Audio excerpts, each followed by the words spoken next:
Bonjour à tous, aujourd'hui nous allons apprendre à développer et à factoriser en mathématiques.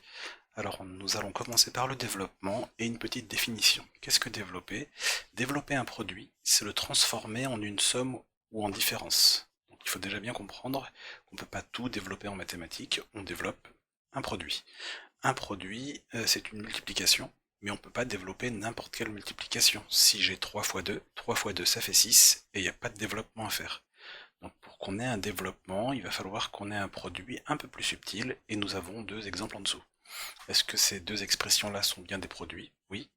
La première, c'est un produit d'un facteur qui vaut 3 par une somme qui vaut, entre parenthèses, x plus 2.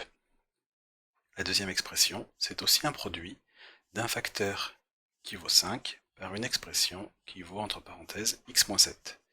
Donc nous avons deux produits. Ces produits-là, on va pouvoir les développer. Et pour bien comprendre ce qu'est un développement, eh ben on va faire une petite parenthèse et donner un exemple en français, parce qu'on va comprendre que finalement aussi en français, on peut faire des choses qui s'apparentent à du développement.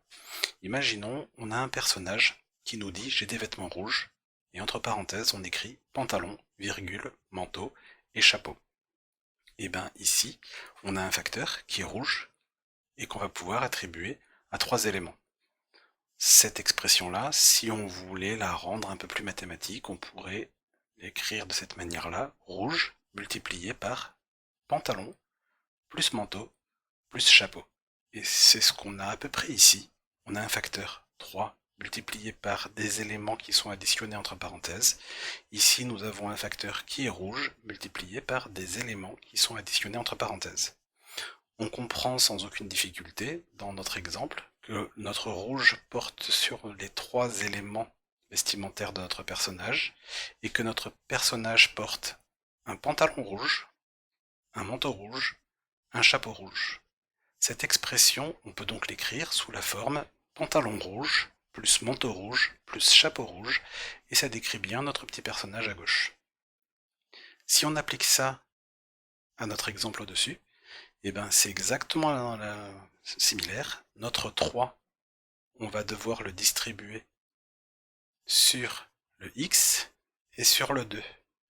Ça va nous donner 3x, c'est le premier élément du développement, plus 3 fois 2, 6, deuxième élément du développement.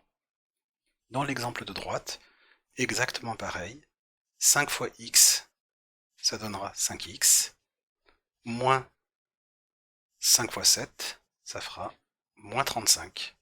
Et ici, nous avons développé deux expressions mathématiques. Et on voit bien que ça correspond vraiment à ce qu'on peut faire en français avec une expression de la langue française. Maintenant, nous allons passer à la factorisation.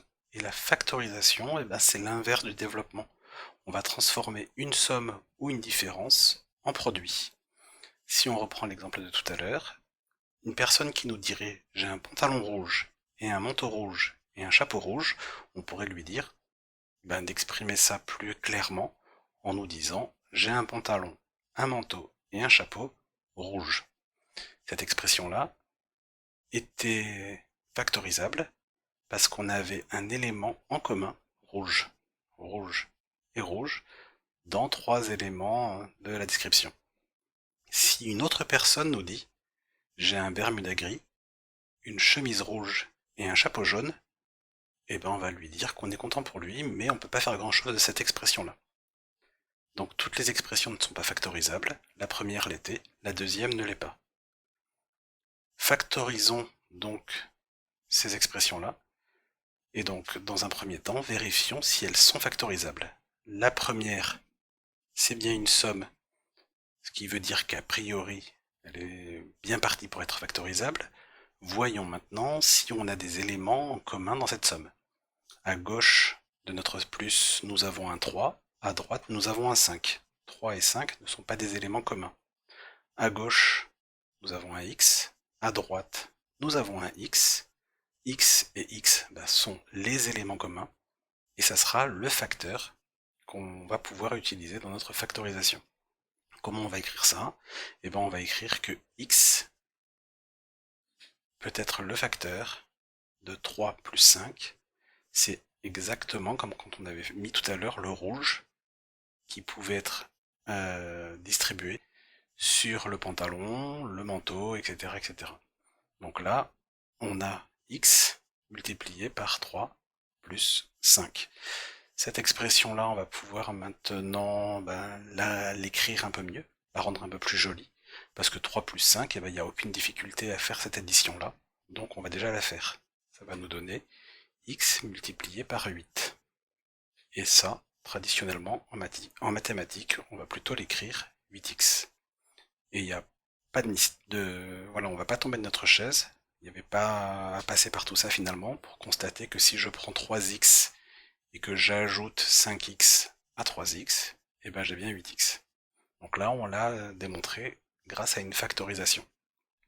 Deuxième expression, et ben on va faire pareil. On va vérifier si j'ai une somme ou une différence. Oui, j'ai une somme. Et maintenant, on va essayer de trouver les facteurs communs. À gauche de mon signe plus, j'ai un 3. À droite, pas de valeur numérique.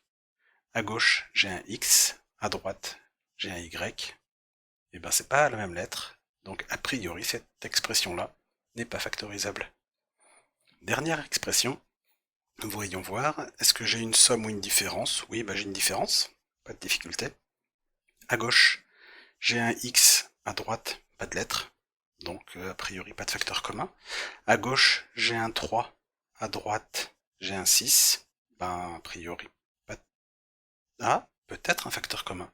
Pourquoi? Eh bien parce qu'à gauche, j'ai un 3, et puis à droite, je peux réaliser que mon 6 peut s'écrire 3 fois 2. Donc cette expression-là est exactement la même que celle-ci. Mon 3x, je ne l'ai pas touché. Le moins, je l'ai laissé. Et le 6, je l'ai écrit 3 fois 2. Ce qui veut dire que maintenant je trouve un facteur commun, c'est le 3. Le 3, je vais donc pouvoir le mettre devant mes parenthèses pour factoriser cette expression. Et je vais donc avoir 3 multiplié par, entre parenthèses, il me reste le x que je mets dans ma parenthèse, le moins que je mets dans ma parenthèse, et le 2, et je ferme ma parenthèse, et j'ai à peu près fini. Sauf que généralement, pareil, en mathématiques, on préférera écrire ça de cette manière-là. 3, facteur de x moins 2. On ferme la parenthèse, et c'est terminé. J'espère que j'ai été clair. Si vous avez des questions supplémentaires, posez-les à vos enseignants en mathématiques, et faites surtout plein d'exercices pour vous entraîner à faire des développements simples et des factorisations simples, parce que ça sera utile dans énormément de cas en mathématiques, mais aussi dans les sciences. Et si vous avez déjà du mal avec ces développements et ces factorisations, ça va vite devenir beaucoup plus compliqué. Donc il faut vraiment que ça devienne des automatismes pour qu'après vous puissiez aborder des choses plus élaborées. Voilà, merci de m'avoir écouté, au revoir.